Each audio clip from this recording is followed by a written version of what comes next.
Most traders are going to get trapped on Monday, not because they are wrong, but because they are reacting to Friday instead of understanding it.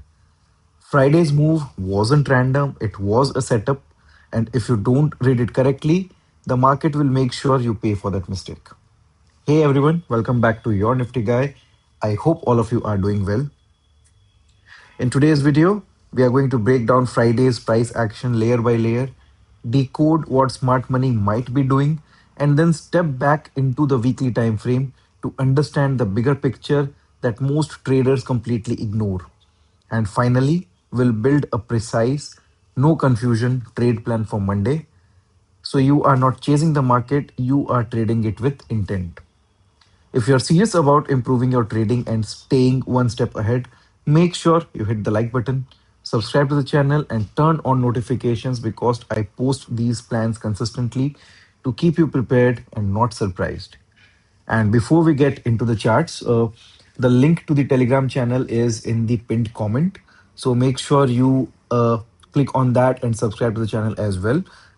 Once there are enough subscribers, I will be posting in high probable trade setups once they are happening and forming in the live markets as well. So make sure you are subscribed there as well. Now let's get straight into the charts.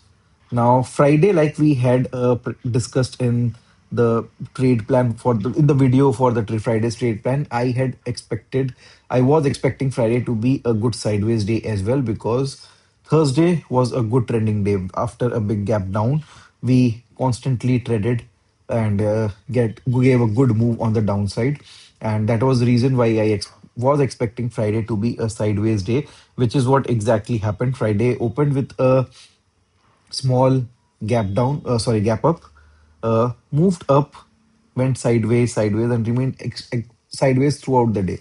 Now there are two trades which I took on Friday. I will be quickly telling you about those trades and then we'll be moving ahead.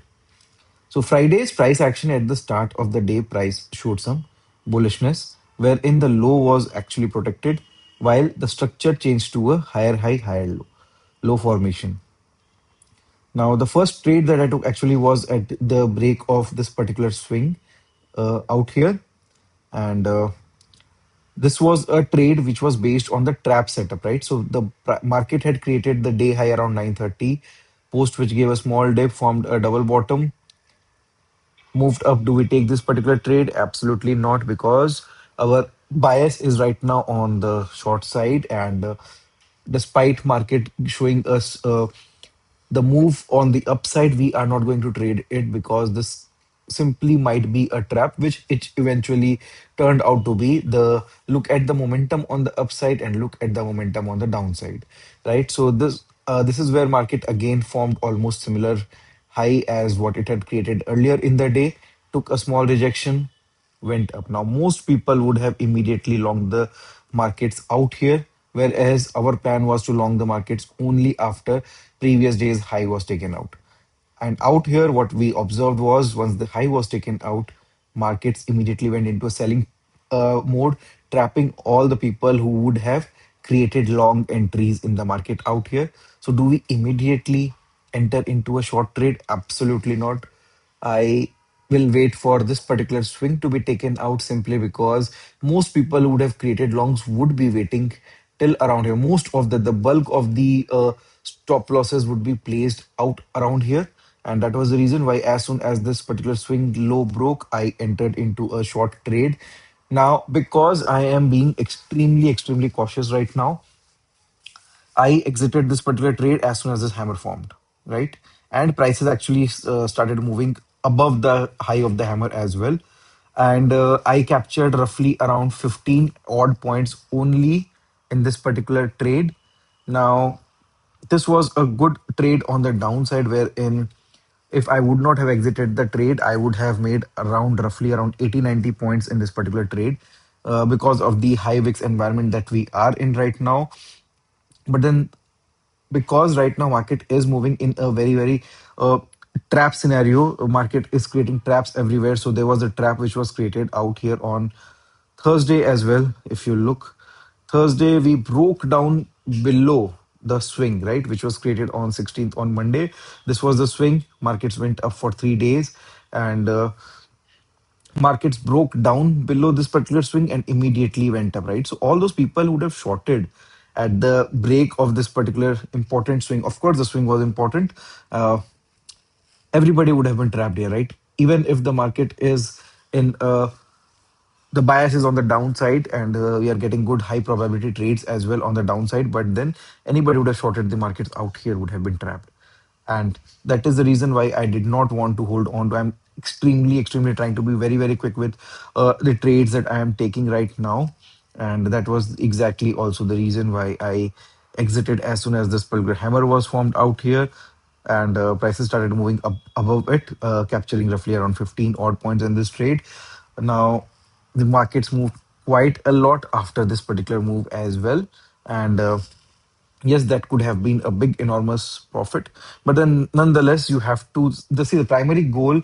If you trade, if you want to be a long-term trader in the Indian markets, and keeping into mind the very volatile situations that we are in right now, your primary goal should be capital protection and not just simply chasing profits. And that is the reason why this is the trade. This is what is the point where I got out of this particular short trade. And yes, of course, I saw the prices moving right ahead in front of me. I always had the option of re-entering out here as well. But then again, what I thought was maybe the break of this particular swing can be a good trap as well, and we can see prices again moving up ahead from here. And that is the reason I decided to refrain from it and look for further opportunities in the market. Now, after we broke down below this particular swing, prices went up all the way in a single shot, right? Now, and any which was, even if it would have formed a double bottom here, I don't think I would have been keen in taking a long trade out here.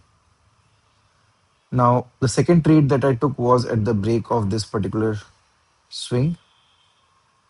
Again, the same logic. We are in a bear territory right now, and a good double top formation out here, where in this swing breaking of this particular swing could show us some weakness on the downside, and I had placed the stop loss right above this particular swing, and I got out roughly around this particular 3 o'clock candle. The buying which came in started coming in. Approx points captured in this particular trade were 60, wherein at the peak, the points in kitty which and the unrealized profit was around 90 odd points.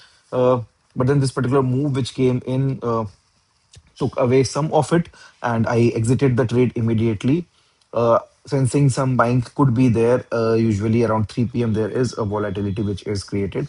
Either it's on the downside or on the upside. But then, uh, yes, and it was a good decision to exit the trade. Otherwise, of course, in this particular candle, prices would have come very near to the buying pricing.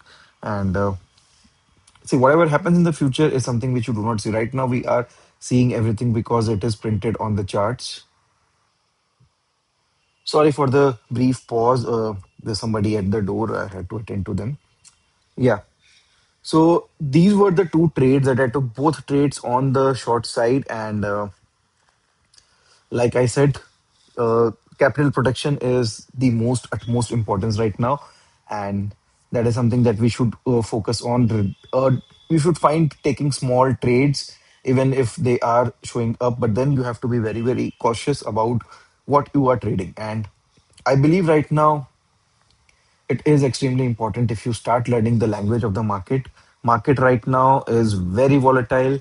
It is moving in gaps, and it is trapping left, right, and center, be it on downside, be it on upside. I have shown you with examples on the chart. So, yeah, it is better to embrace what is happening, try to talk to the markets, try to understand what is happening, right? Even though the market was sideways because of the increase in the volatility index, which is the India VIX, we are getting some good trades in option buying.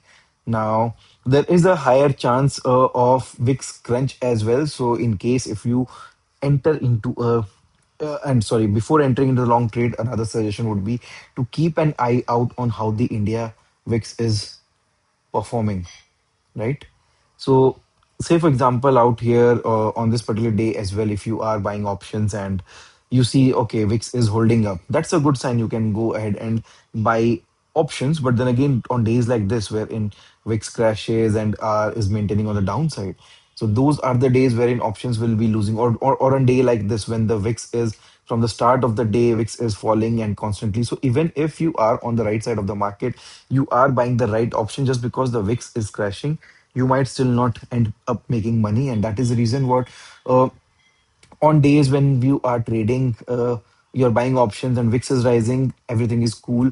But then say for example on Monday you try to buy some options and you observe that the VIX is constantly falling, that is the day wherein you need to be again extra cautious about buying the right option.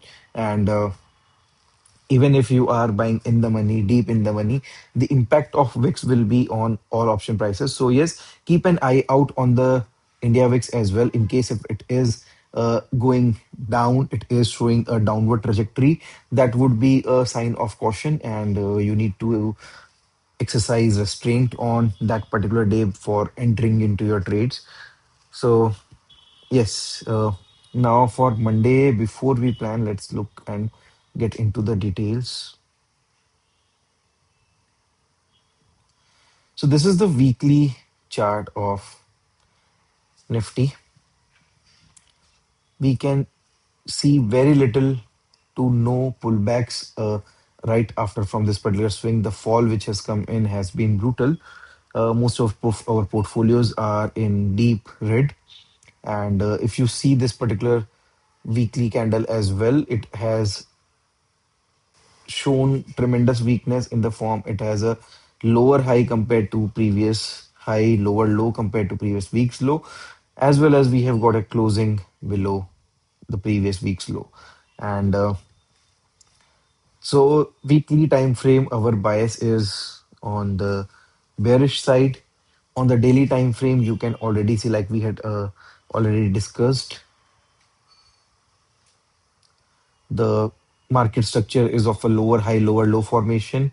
Friday's candle, like we had anticipated, is an inside bar, which makes this particular low, which is Thursday's low, again very, very important for us. So we'll keep that on the chart. All right.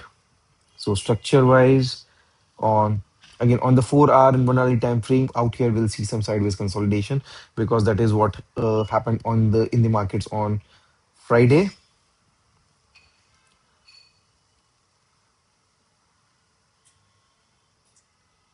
Now for Monday, I will be keeping my plan of action very, very simple. Now, as of today, or maybe if we talk about yesterday, the gift nifty which was there was showing a downward trajectory itself.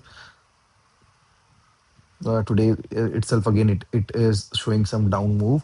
So maybe we will be experiencing another gap down on Monday. So my plan of action will be very, very simple, because because Friday is a inside bar.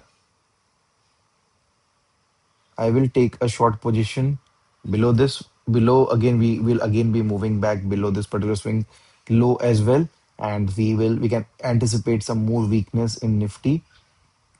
We have although managed to close above 23,000 mark, but then below this particular swing low, I am anticipating further pain in the market, and this is what will be the simple plan.